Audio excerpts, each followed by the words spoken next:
how much should Hollywood incorporate what we're going through now into content? Because we can't act like we didn't spend like months in the house. So it's like, but do people want to remember that, or do they want to escape that?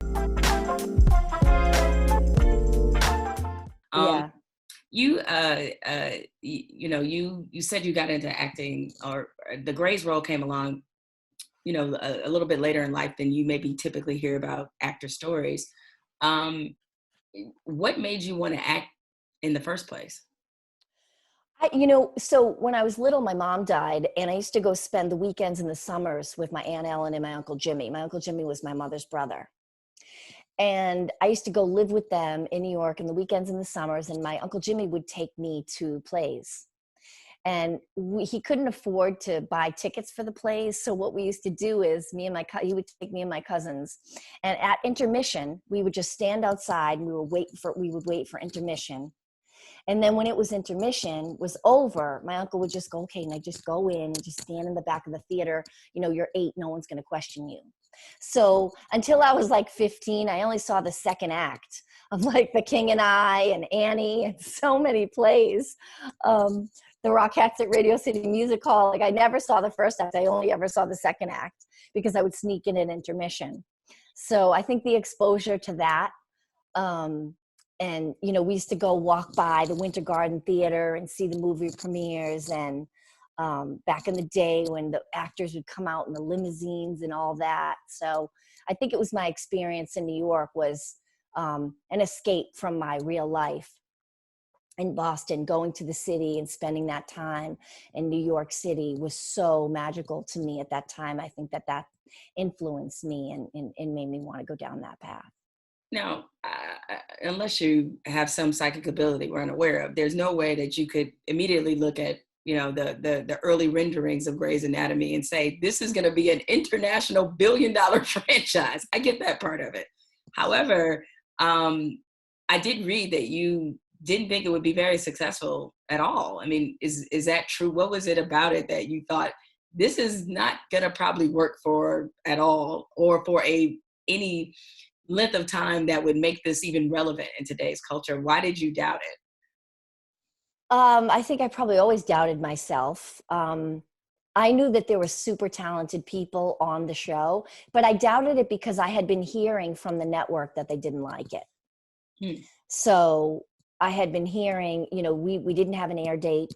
They tried to change the title of the show to Complications. Like once we did get an air date, they tried to change the title of the show like 2 weeks before. So, with pilots, like you just never know.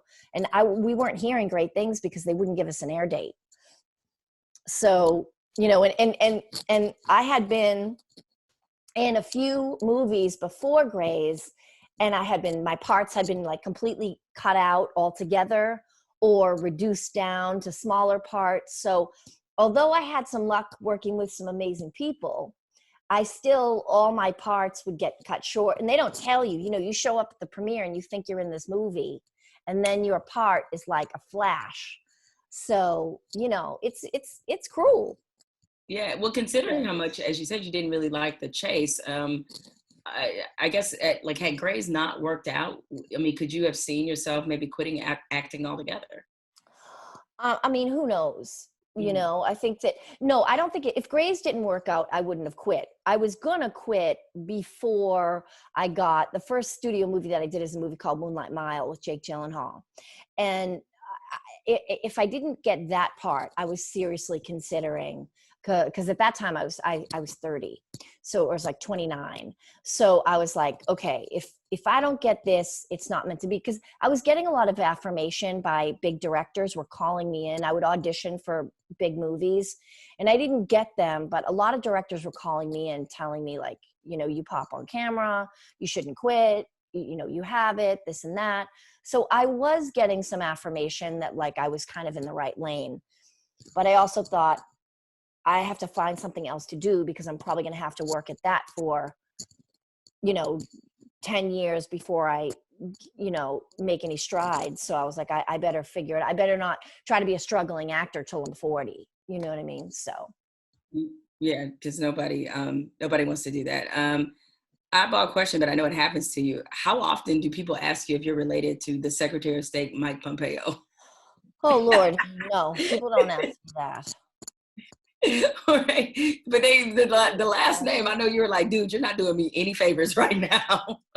And what's amazing is I haven't really met anybody else with the same last name.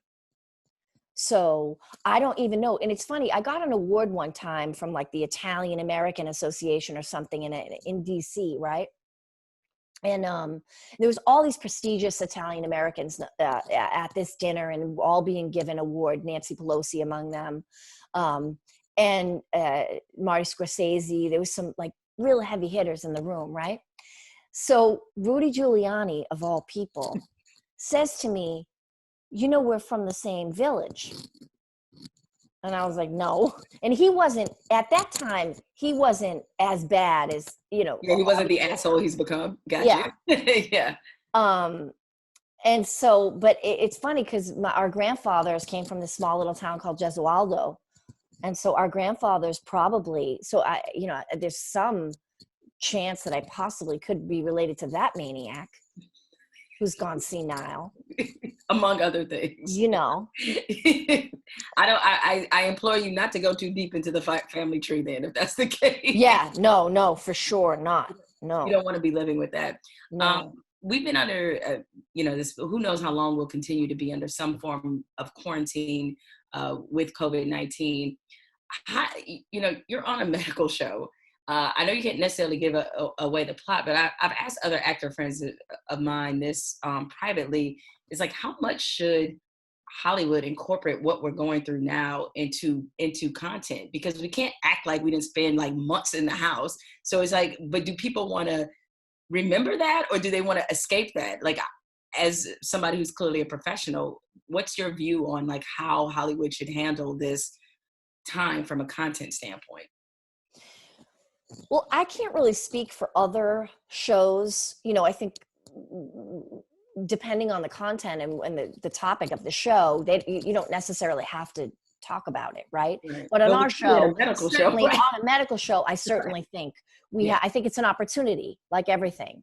You know, I think there's a real opportunity for storytelling. I don't think we have to be in the midst of COVID, because again, that's going to present challenges because we can't have that many people on set. So you can't have the hallways packed with COVID patients. But like the blessing is we get to wear PPE and we can do our show all covered up, which is incredible. So I think that, you know, our writers have only been back in for a couple of weeks. And I don't really know exactly what they're working on, but I do know that we are picking up, I think, maybe post-COVID, or sort of, you know, we're still dealing with it, right? So maybe just not in the height of it. But for us, we have no choice. And it's the best way to keep us safe. And I think it's, you know, it's rich for storytelling. Listen, these healthcare workers, as heroes, as we call them, they didn't sign up to be heroes. You know, they didn't know that they were this is not what they signed up to do.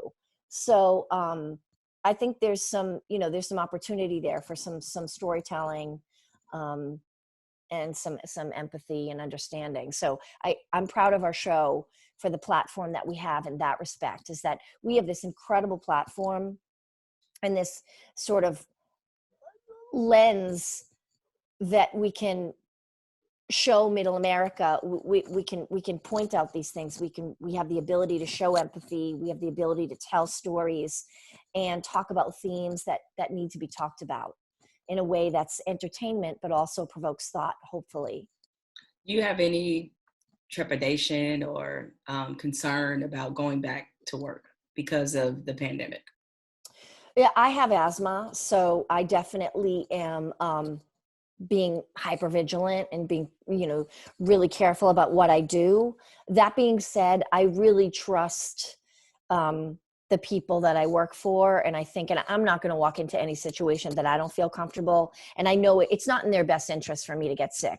So I trust that they're going to take all the precautions necessary to keep me safe. I feel really blessed in that respect, that there's people who really look out for me and care about me, and everybody on the show.